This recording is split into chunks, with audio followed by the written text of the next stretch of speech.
CataractCoach.com, podcast series, episode number 70, with Shannon Wong, educating both patients and surgeons via his YouTube videos.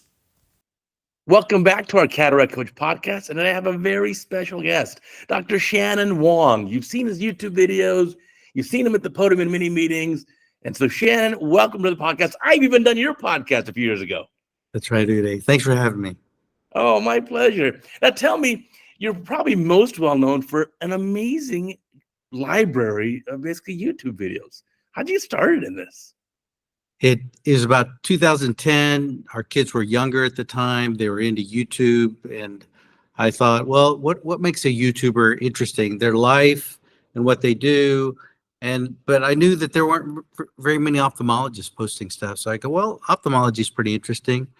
And so I started making some videos, and then I actually contacted you. I have an email from you at the time, and because you were posting before I was, Right? And I sent you an email. I go, Uday, how do you do these videos? And you wrote me back, and I just kind of started doing it. Just life in the office and interesting things that I see that I thought the public might be interested in viewing. Well, that's an important subject that you like to engage with the general public. Well, my videos are essentially all very much geared towards ophthalmologists, but you have a lot of videos about a lot of our cataract and refractive technologies aimed at patients. Right.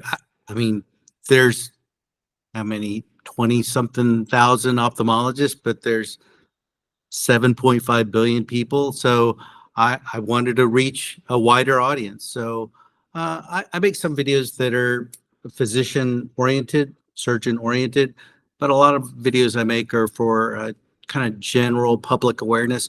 Also, a lot of people post on social media like Instagram, and I'm not even on TikTok, but they post on TikTok, and I want to kind of keep it more real, and I just post that kind of content on YouTube. And, I go to these meetings and I see a lot of these key opinion leaders, and sometimes I think they're very biased in what they say because they are being paid by certain companies to promote certain products in a certain way. And we've been around long enough to see how people's statements age over time. And I just wanted to be frank with doctors and the general population. So that's kind of how I frame my videos.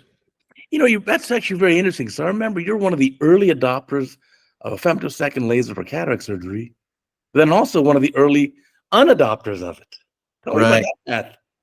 Right. So, we evolved during our careers, and we were doing LASIK in the late 1990s when it was booming, and that was a wave of technology. And then we got the intralays in 2002 for LASIK surgery, and then 2012 we got a LensX femtosecond laser for cataract surgery. We thought we'd ride that wave of technology. In fact, I remember I called another ophthalmologist who's very, very well known, and I said, why should we do this? And he said, Shannon, I think the public will demand that our cataract surgery is done with a laser. And I go, okay, well, that makes sense, and I trust your opinion.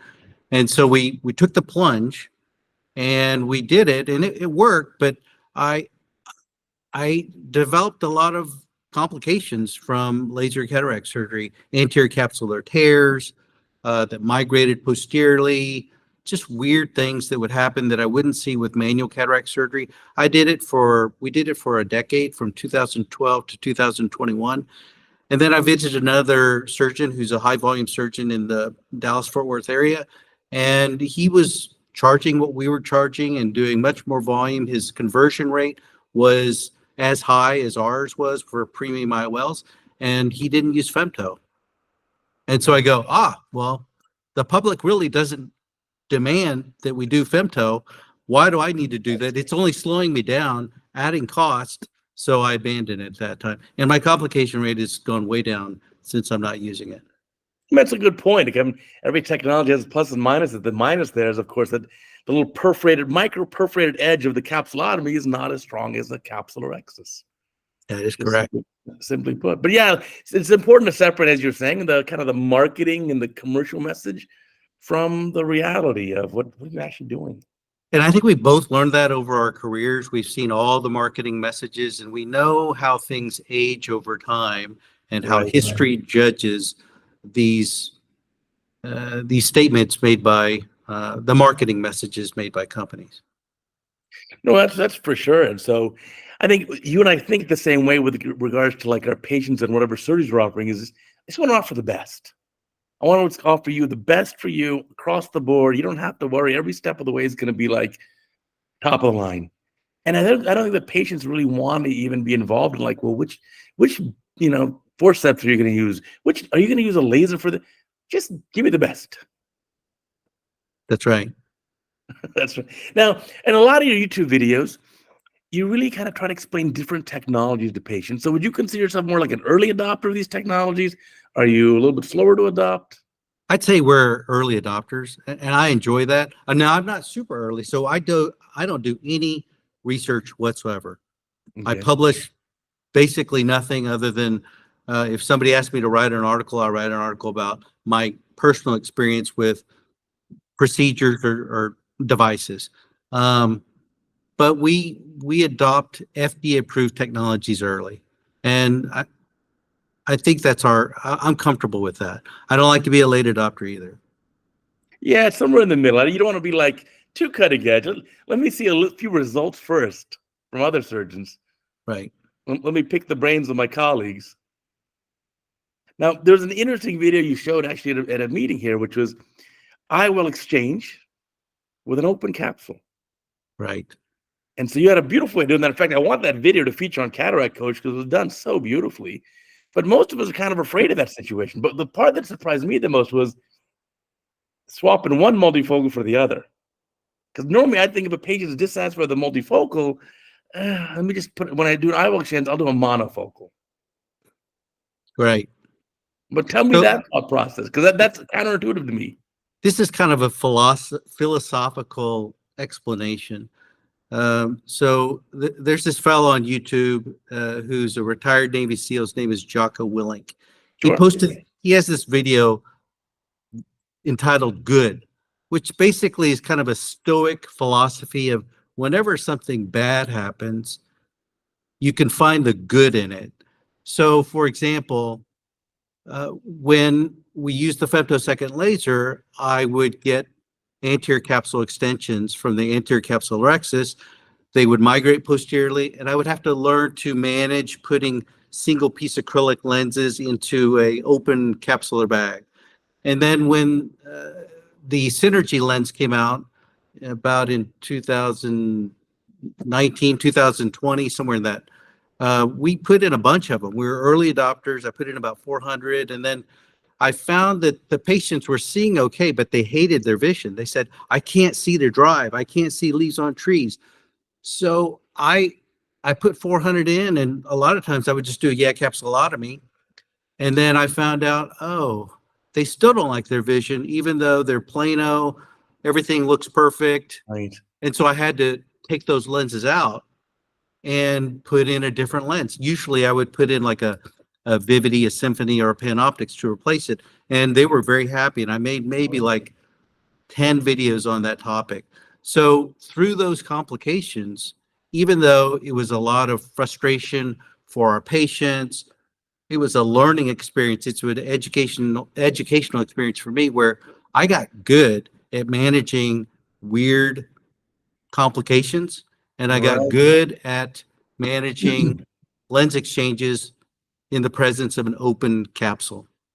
And then that led to, I would see a lot of patients with negative dysphotopsia with single piece acrylic lenses. And I learned how to exchange those or do reverse optic capture with those. So every problem was actually leading me to adding more skill to my toolbox so I could help salvage very frustrated patients.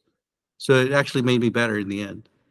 Yeah, it's so interesting. You took you saw the good in the complication from a femtosecond laser, split open posterior capsule. Let me see if I can manage this. And then, as you're right, a lot of these newer technology lenses only come in at the single piece acrylic platform. Right. So you have to have them in the bag. You can't self displace them. That's So right. So of those 400, how many do you think you explanted? I had 30 or 40 of them. Wow, it's a pretty high rate. 10% is pretty high. Yeah, but I learned what I could do and what patients liked as an alternative lens. On a bright note, we've been using the Odyssey lens recently, and it seems to work very well. Patients seem to really like it. I haven't had a patient who does not like it. Interesting. That's Yeah. very interesting. Yeah. You've tried all the technologies I see. Like you have videos of the bifocal kind of like split optic lens too, Yeah, right? the Clearview 3 by LensTech. No financial interest in any of these companies, but it seems to be the LensTech. It's a bifocal lens, and it gives you near and far and mid-range vision and very good night vision. So unlike the diffractive optics, patients see well at night. In fact, I've taken out 4 PanOptix lenses in patients who said, I don't like my quality of vision at day or night. I took out the PanOptix, put in a Clearview, and they go, this is great. It works well. So you don't have like a fastball that you love, let's say for a presbyopic IOL, you just kind of offer all of them. I migrate. I test everything, and then I find out, we kind of base our decisions based on the unhappy patients whose problems we have to solve. Right. So if I find that I have to explain a lot of lenses of a certain type, then I kind of shy away from it. In our practice, the way we charge, it's kind of like Amazon free shipping. We charge a set fee for refractive lens exchange or premium cataract surgery, and we tell them that fee covers all surgery for the following year. It could be a lens exchange, it could be YAG capsulotomy, it could be LASIK, whatever. So I just know going in, if they're not happy, I'll fix it. It's an interesting model to do, but then how do you prevent patients from saying, well, I want a lens exchange too easily? What, the patient becoming too fickle, like not giving it time, like, no, let me swap it. And then what if they want a second lens exchange? I don't like this one either. Yeah, I don't play along with them at a certain point. So at some point I'll go, I think based on my experience, you need to choose either A or B.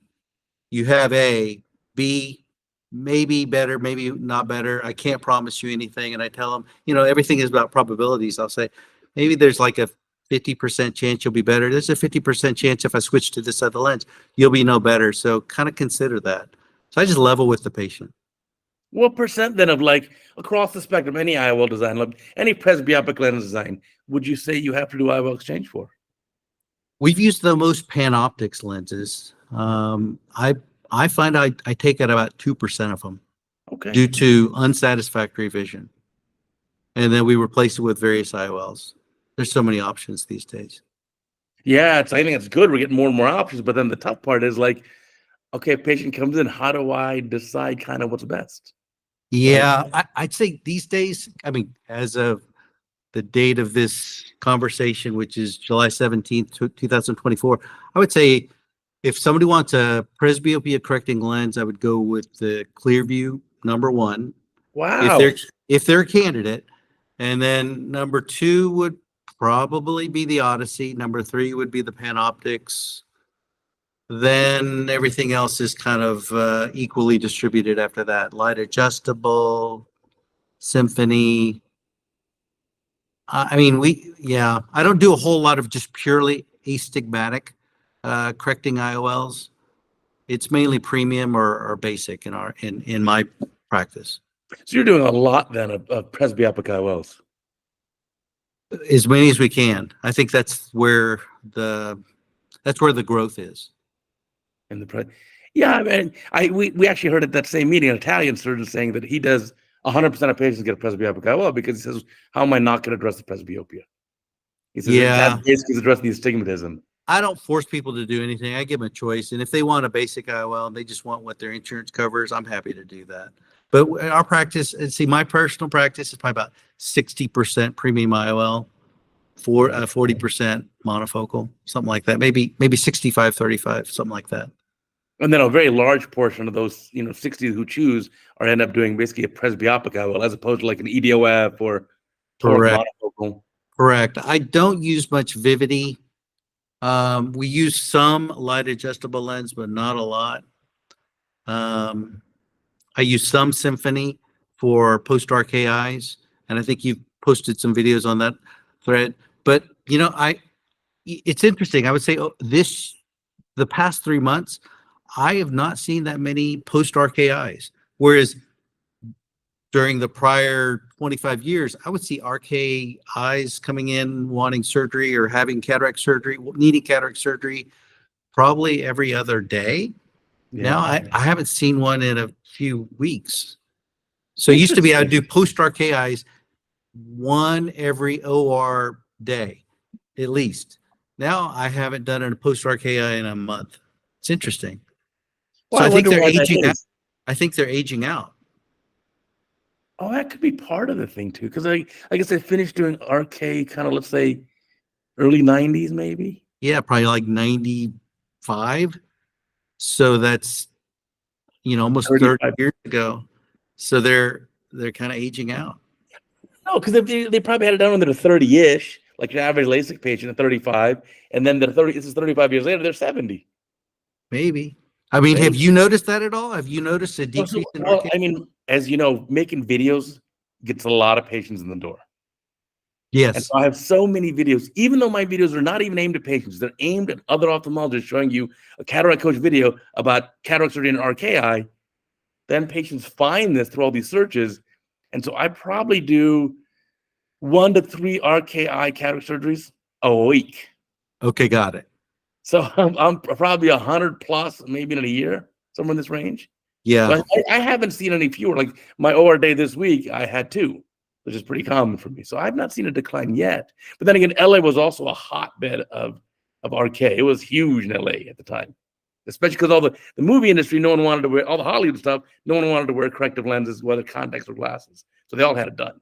Did you ever imagine in your life that you would be making YouTube videos and that people from all over the world would travel to come see you based on your YouTube videos, and that you could just create a whole practice based off your referrals from your own YouTube videos? Did you ever imagine that? It never in my wildest dreams. That's the crazy part, right? But it's happening, right? That's reality for you, right? Yeah, every consult day, there's at least 1, if not 2 or 3 patients with suitcases in my clinic. Wild. Yeah. It's so wild. Yeah, it is very wild. So it's an interesting phenomenon. Patients have a desire for this education. So that's why I think your videos are particularly great, because you do a little longer form. My cataract coach obviously is just aimed at surgeons, and it's always about 5 minutes. It just kind of cut right to it.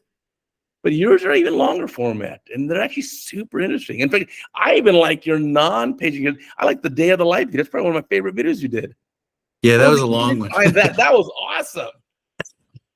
That was a long one. Yeah, thanks for watching that. No, it's fantastic, because it just kind of showed, okay, here's you have obviously a very busy life and how your day goes. You, like me, you wake up, dark 30, as we'd say. Yeah. And so, into working out, I mean, that big Jocko influence, I noticed that too. Yeah.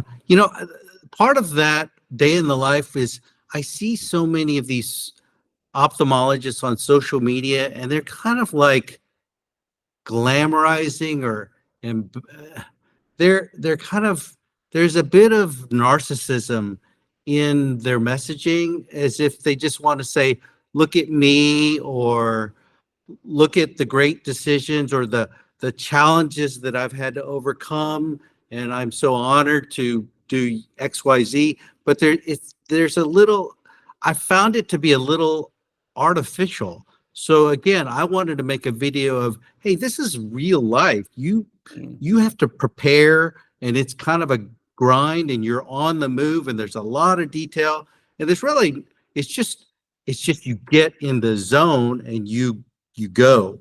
But I just wanted to keep it real. Right.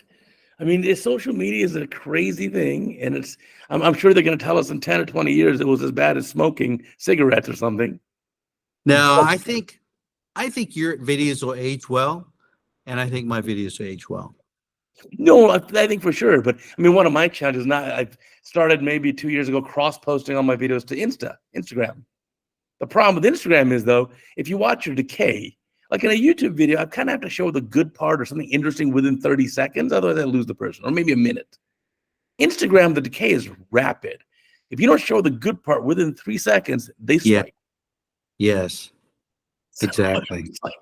it's like hyper fast. Yeah. By the way, I haven't looked at your channel to count the number of views that each video gets, but I like every weekend I see your podcasts, interviewing, where you're having conversations with other ophthalmologists, and I watch those, and I learned so much from those. I'm 56 right now. I learned so much, and I think to myself, why are younger ophthalmologists not watching those? Because you can learn so much from from the wisdom of the giants. Right. And they're going to have to reinvent the wheel, whereas you're giving it to them, and these giants in our field are giving them wonderful wisdom in an hour on a weekend. If you just watch that, you'll learn more from those podcasts than the surgical videos, because the podcasts kind of talk about life and career and how you make decisions and kind of how history changes over time. I mean, we can all learn how to do a capsulorhexis. We can Sure. all learn how to chop, hopefully. But the wisdom of people who have achieved so much is it's priceless. It's amazing. I learned so much from it. Right. I'm like you, mid-career, we're close to the same age. They're amazing podcasts. I learned so much. And I tell and I start putting little 5-second commercials within my surgical videos to say, hey, if you're not listening to my podcast, you are so missing out. Literally, the purpose of the podcast is to teach you the secrets to success. That's the purpose. Yeah. And so much of ophthalmology is not just the medicine or the surgery, it's interacting with other people, communicating, leadership, managing a practice, learning how to evolve and develop emotional intelligence, and how we communicate with our staff, our peers, our seniors, our patients. And we learned that through these podcasts. Yeah, it's been a fun format. Right now, we're getting probably about 1,000 video views per, but we get more than 10x that on audio streams.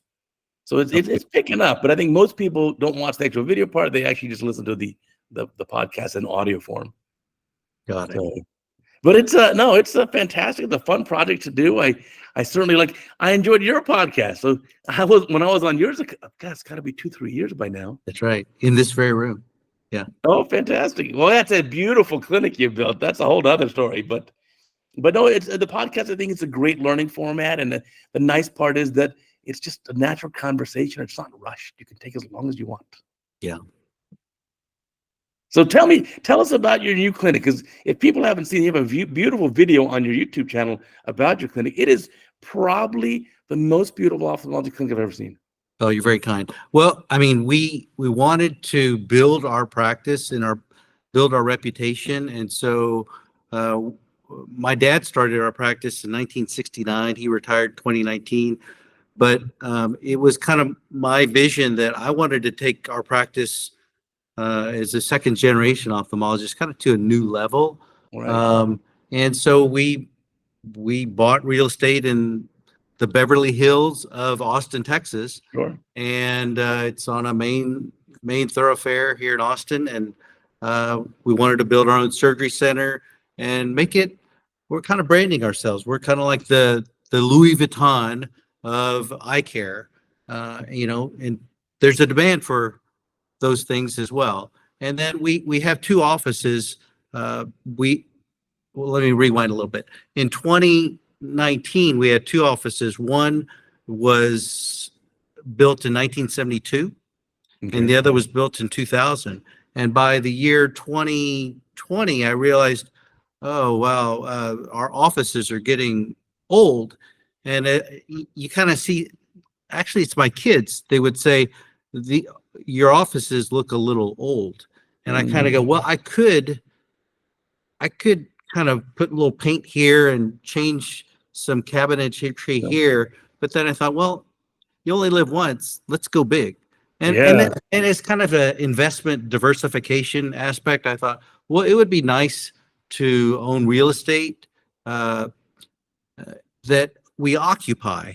So a lot of ophthalmologists, as you know, they'll buy real estate and there's nothing wrong with it. We all know tons that do who buy real estate in like Colorado or Utah, and they travel and they have a second home and they spend maybe a month there a year.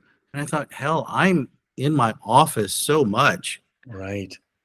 Let's build a really nice office. So we renovated.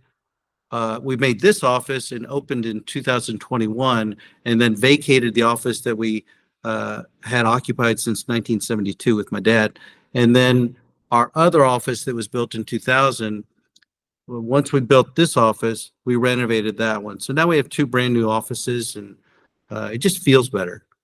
Yeah, you got some neat touches there too, like the huge TV wall, which is so like spectacular in person. But I'll tell you, my favorite thing though is that big sphere, the big chrome sphere.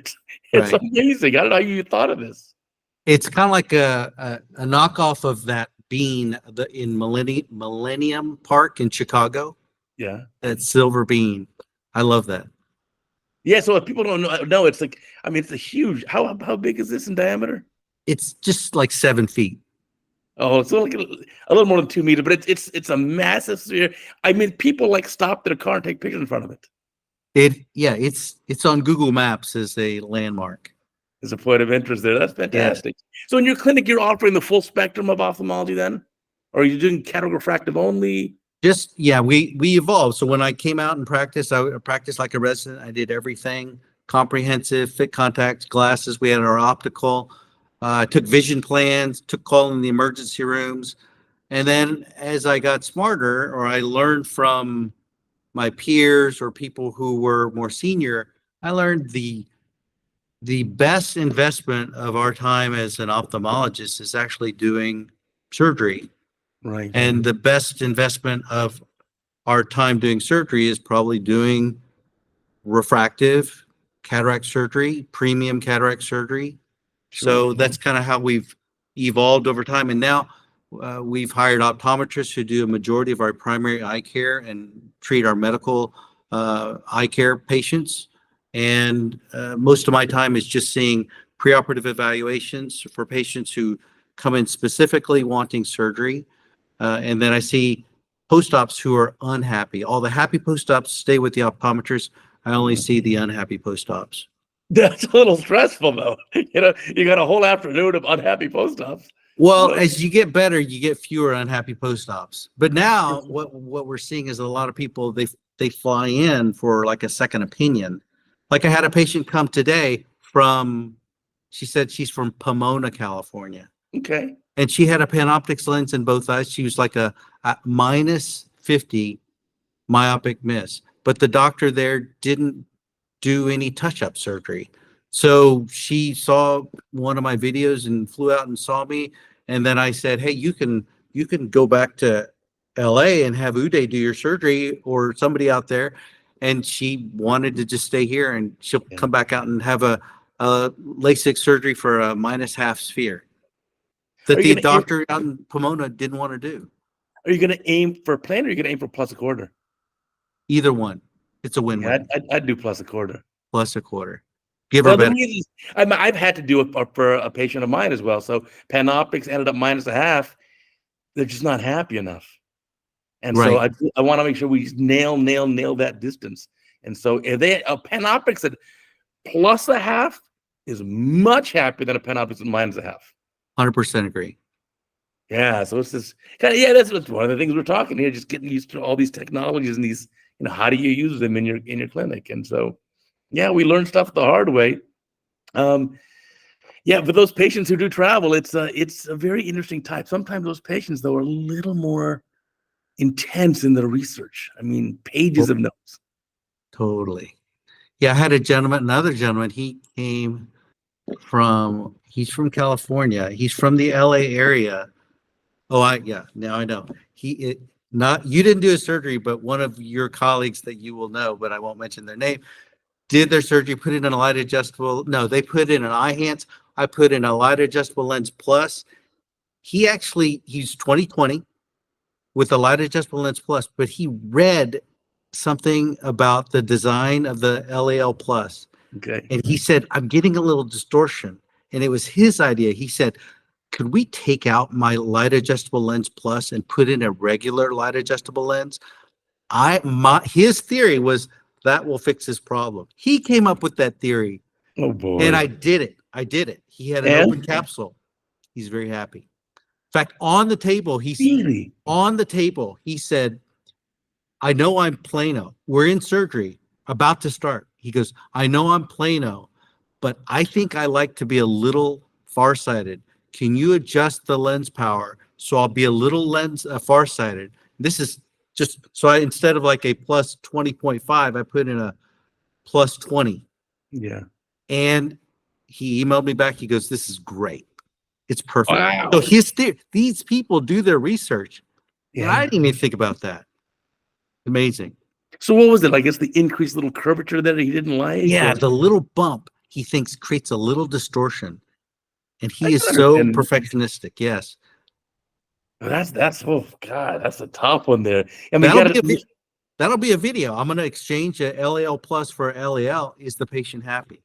I already have the video. I'm going to make that video. Wow, that is just wild. But they got to be careful. You get into the point where I kind of don't want the patients to dictate like, oh, doctor, I just want you to do the surgery. I'm going to tell you what to do. Here's what you need to do. But his theory was actually credible. Yeah. It worked. I mean, I know you're absolutely correct. We don't want to be drawn into what the patient wants. Right. If it's against our better judgment. Yeah, totally. Yeah. In fact, here in LA, I've actually kind of shied away from revision surgery for other patients because sometimes they have a surgery done, for whatever reason they're not happy. They go and do a ton of Google homework. I mean, they come into your office as junior ophthalmologists.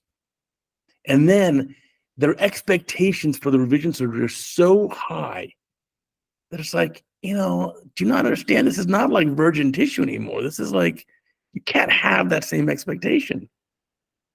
So if a patient calls your office and says, I had surgery elsewhere and I'm not happy, will you see that patient? My office actually tells the patient to email me and reach out to me, and I do it on a case-by-case basis. But I'd say more likely not. That it's hard to fix other people's complications because, again, patients now have unrealistic expectations, and a revision surgery is kind of never as pretty as the original surgery. Yeah, I agree. And I spoke with a colleague of mine at the ACOS meeting who feels the same way you feel it. He said that those patients take too much of his time. So he's not going to see patients who've had surgery elsewhere as a second opinion. I see it as two ways where I continue to see second opinions. Number one, I actually learn a lot by solving these little problems. And then secondly, I won't do their surgery. It's usually they want a different type of refractive lens. Mm-hmm.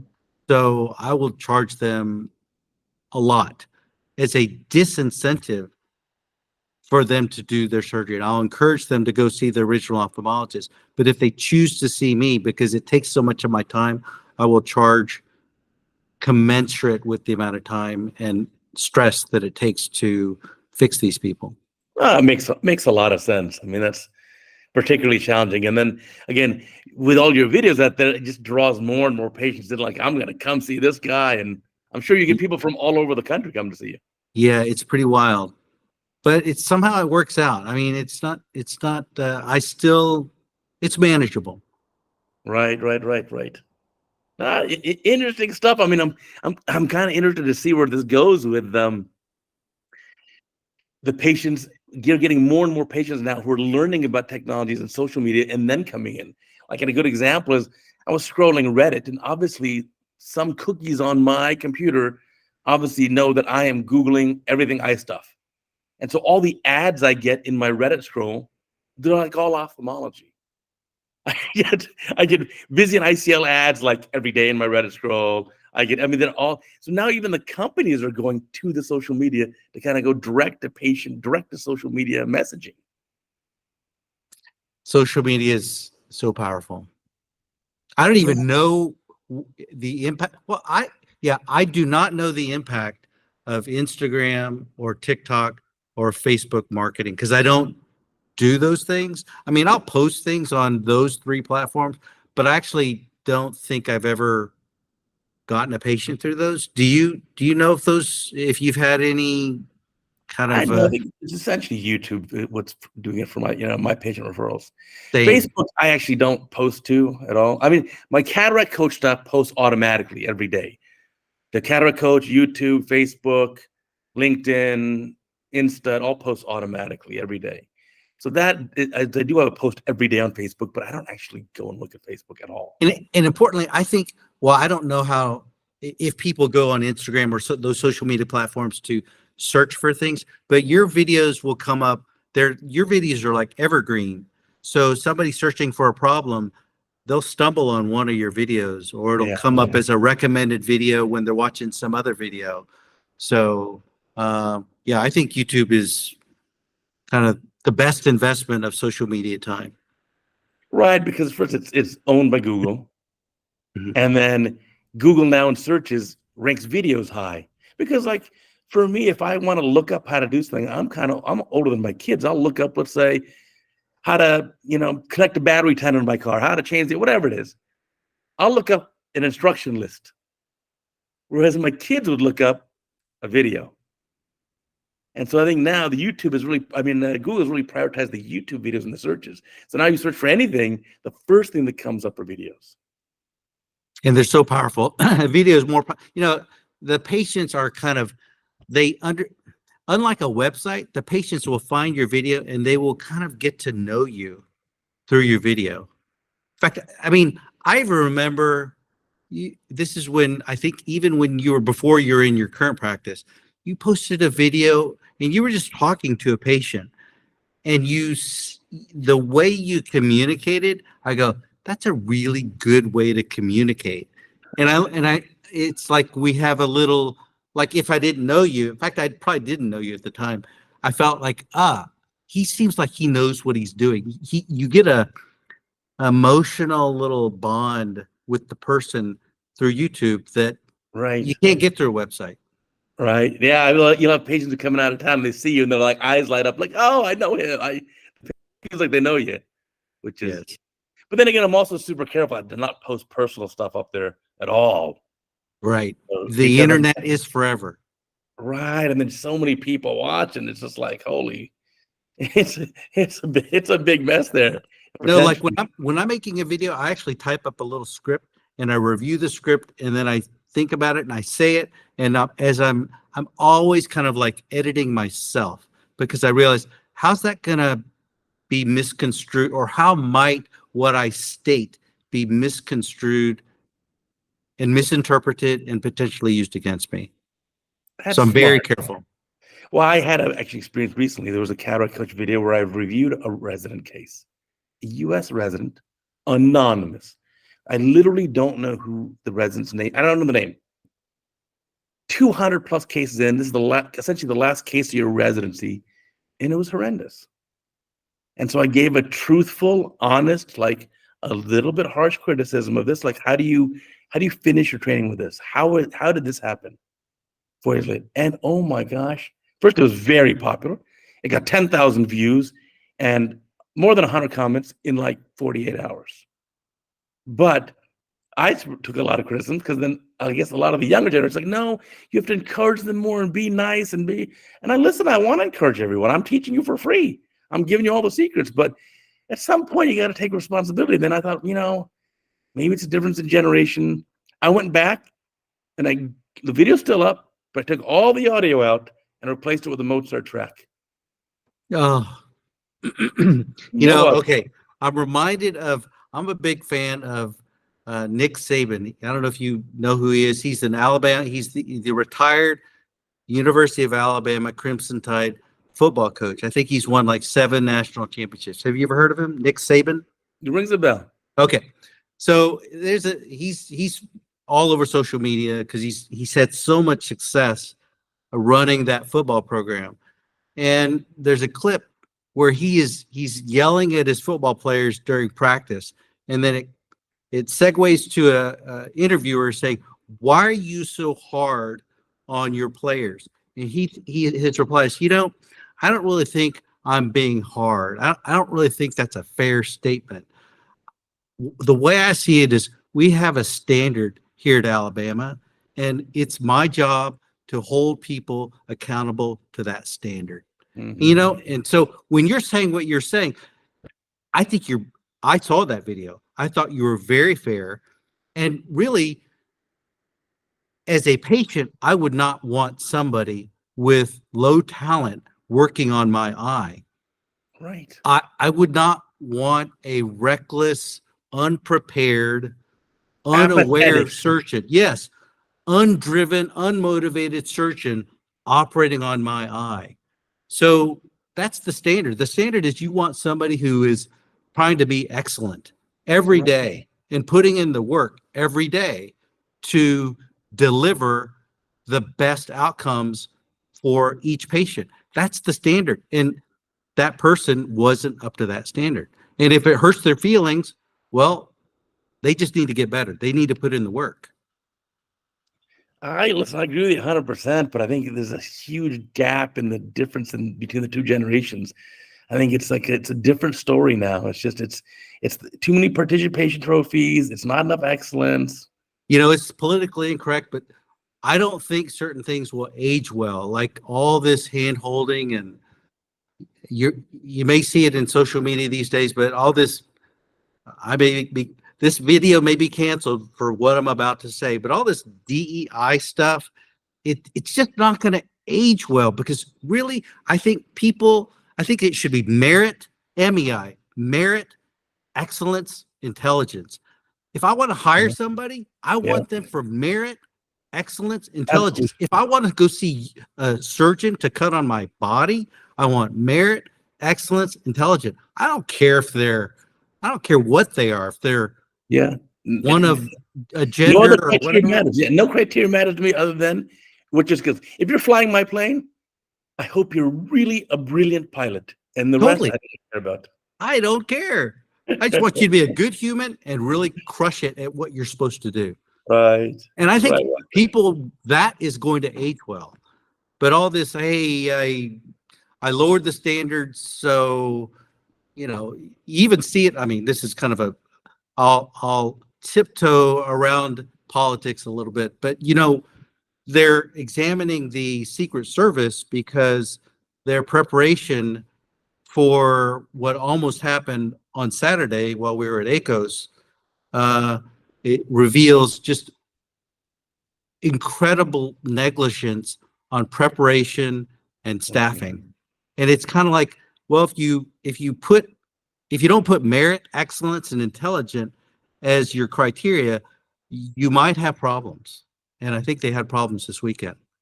Yeah, I think we're seeing that across the board here. So it's but I think you're right. When you look back at this, pendulum always swings back.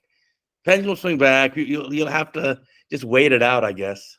But I'm with you. I believe in straight up merit. Yep, truth. I'm for truth. That's all. Pleasure to come to me having surgery. Now, speaking of having surgery, you are pseudophakic in at least one eye. In this eye, yes. So I know you're like a -2 myope, right? Something like that. Oh, the best thing ever. Here you go. I love -2. Well, I was just presbyopic and I needed reading glasses and I hated it. You have the psychological barriers you have to overcome on getting old, and then here we are putting in premium lens implants, and I can't read the near card as well as the patient that has back at the time like a Panoptix lens. And so I kind of just I know how safe it is, and in my opinion, I thought, well, I couldn't have it any better. I know the staff, I know the equipment, I know the doctor, I know all the variables. Life has risk, but reading glasses suck. And I said, I'm going to do this. So I had Dr. John Odette, my partner, do the surgery. I have a Symphony lens in this eye. and I rarely, if ever, use reading glasses. And I'm amazed that when we go to these ophthalmology meetings and we're talking about presbyopia correcting lenses, and almost very few of those speakers have had any IOL surgery. Right. And they're recommending it. So I'm going, well, kind of, you can do it. It works. It really does. The natural lens gets worse as we age, and these lens implants, though they're not perfect, they work pretty well. Did you aim for a little bit of minus then in your I'm a ED1? minus a half here, and I'm Okay, kind of plano, probably drifting hyperopic here, probably plus a quarter here. So I can see far because this eye carries me, and I see near because this eye carries me. Oh, now, what would you do for me? I'm stuck. I'm your age, let's say. I'm a -2 sphere, and I love my near vision. I'd put in like a Clearview lens or an Odyssey lens, and I think you'd do fine. I think you'd be fine. But you, just like anything, you have to be driven. I don't tell people, I don't try to like push anything on anybody. Yeah, I'm just so spoiled with such amazing near vision, though I'm presbyopic. But when you're out and about, you're on and off, right? Are you wearing progressives or no? No. I have a big nose, ethnic nose, and I have very small glasses that I just look under. And so I just look under them. It's awesome. Whatever makes you happy, whatever works for you is A-okay. Yeah, that's the hope. But you're right, though. You go to all these meetings, you see all the senior ophthalmologists putting on their readers, and meanwhile they're teaching about presbyopic IOLs. Yeah, there's something that doesn't add up there, but that's okay. Well, you're also a big believer. I think you did LASIK for your kids, right? Or one of your kids. Oh my gosh, I've done so much I've done surgery on my wife, my parents, my brother, my brothers, my in-laws. Yeah. So it's the mindset. I think they talked about this at ACOS. It's the mindset. I remember I asked, because I saw my father when he was practicing ophthalmology, he would operate on family members, and I go, why would you do that? What if something went wrong? And he said, well, I feel like if something goes wrong, I'm best equipped to handle it or prevent it. Sure. And I would rather be in that position than refer them out. And if something went wrong, maybe I could have prevented it. So I kind of incorporated that mindset. So, and it's a good mindset because then you have the mindset of, I'm going to challenge myself to perform at the highest standards such that I can operate on anybody. And I'll know that I can avoid, prevent, or correct anything that goes on. And you challenge that if you're a younger ophthalmologist, kind of pretend that everybody is your closest loved one, and hold yourself to that standard of, can you do their surgery? And if you hold yourself to that standard all your career, you'll continuously get better. So even now, like if I operate on just a white cataract off a person who's in poverty, I treat them the same as if I'm treating a billionaire. They get the same VIP treatment, but everybody, so again, merit, excellence, intelligence. I'm trying to practice at the highest level, at the highest standard all the time. And that's how you can more comfortably operate on family. Yeah, for sure. No, I've done surgery for both of my parents, the same way as you. But for me, it's just like the one golden rule. I give the same high level of care and treatment that I'd want for my eyes or my family's eyes. That's it. Everyone gets that. Totally. You've got so many good sayings that I remember, and you say them in your videos, but that's one of them. Yeah, you have to. I think it's really, really important to be able to do that. Now, we got to give some good pearls for the young ophthalmologists who are smart enough to listen to this podcast. What is your opening line when you walk into the room with me, meet a patient? What do you say? I introduce myself as, like, if you're my patient, I would see your name on a piece of paper as I walk in the door, and I would say, hi, Uday, I'm Shannon. Nice to meet you. It's very simple, nothing fancy. I used to be big on, when we were both younger, I used to insist on doctor. Now I don't really care about titles. I just say I'm Shannon, and I call them by their first name. And then realistically, I mean, pragmatically, we've built a great team that supports us. So our team has at every touch point kind of prepared the patient. So when I'm in there, I'm really dialed in on reviewing the data and then making a recommendation and then asking if they have any questions. That's another point. Like when we were both younger, I was taught you have to see 30 patients in order to generate one cataract surgery. And so that was the model. And I would see patients and their families and their parents and their children 10, 20 years, and then I would do their cataract surgery. Nowadays, I've never met the person. I meet them for the first time. I do surgery. So I meet them for their pre-op. I see them during surgery, although they're under a drape, so they barely see me.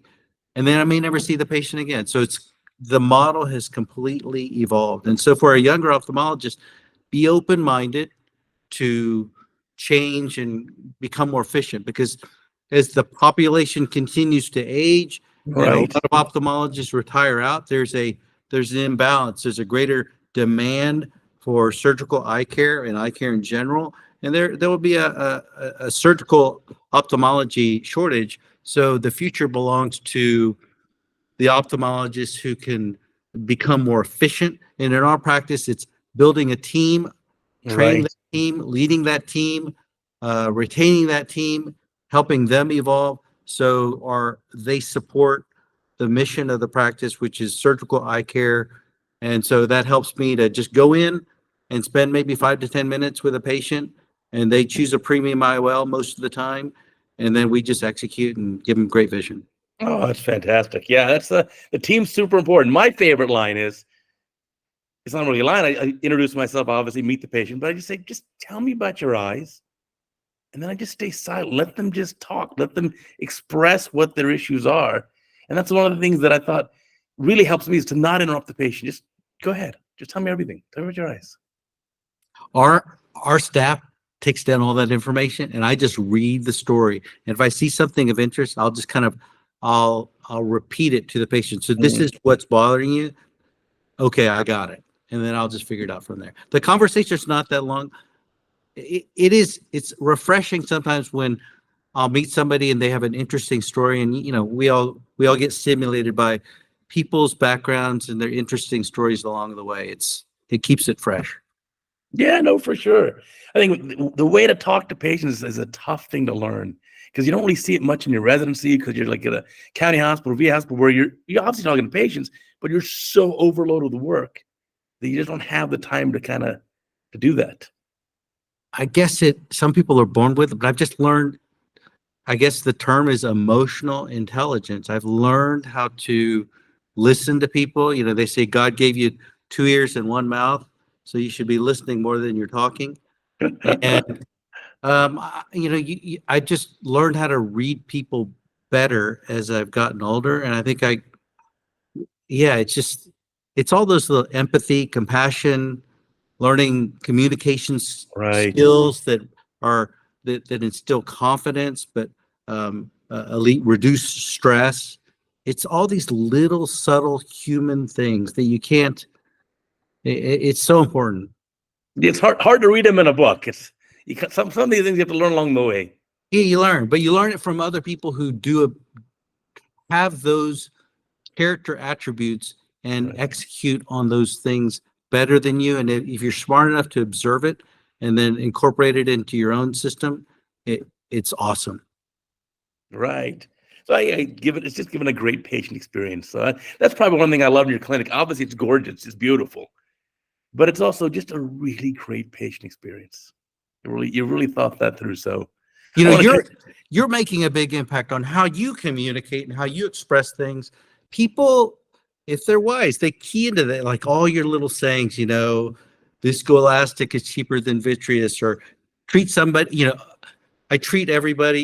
You have all these little things. I treat everybody as if they're my family. I would give them what I would give my family. You're passing on things. This is how human history becomes better, is because we pass on these great pearls of wisdom, generation to generation. You hear it and you go, I'm gonna make that my own, and I'm gonna carry it forward. We've all learned that way. That's why, Right. I mean, you've kind of featured some of your mentors along the way. Oh, for sure. Bobby Osher and all that stuff. The Godfather. He's the Godfather of surgical video. Yeah, so you learn so much, and we kind of make it our own, and then we hopefully the next generation listens and learns. I think they will. I think that, the nice part is, though, this next generation really has, and first they had a big challenge because they got to learn everything we learned in residency, plus all the new stuff in the last 25, 30 years, which is a lot. That's right. But I think, they have big challenges coming, which is going to be just massive surgical volume. And so I think what you've done is very smart, which is surgeons should focus on surgery. And that's the best use of your time. That's right. I mean, you can do whatever you want to do. If you want to do medical ophthalmology, that's fine. But you only have one life. Time is our most precious resource. You can't buy more of it. Right. So I'm very discerning on how I invest my time. You and me both. Well, speaking of time, can you believe we've been chit-chatting for an hour already? So I can talk to you for a few more hours. As you know, we're good friends going back many years now. But I want to thank you, Shannon. What a pleasure to have you on my podcast. Learned so much today. Hopefully the young generation is going to be listening to this great podcast. Thank you for all you do, Uday. You're awesome. All right. And if you guys and gals want another podcast, as you know, it's every Sunday. Everywhere you find podcasts, Apple, Amazon, Google, Spotify, you name it, we got our podcast there. Plus, of course, there's a new Cataract Coach video every day. And hopefully Shannon will send me his video about that IOL exchange with an open capsule, and I'll feature that tomorrow. Until next time.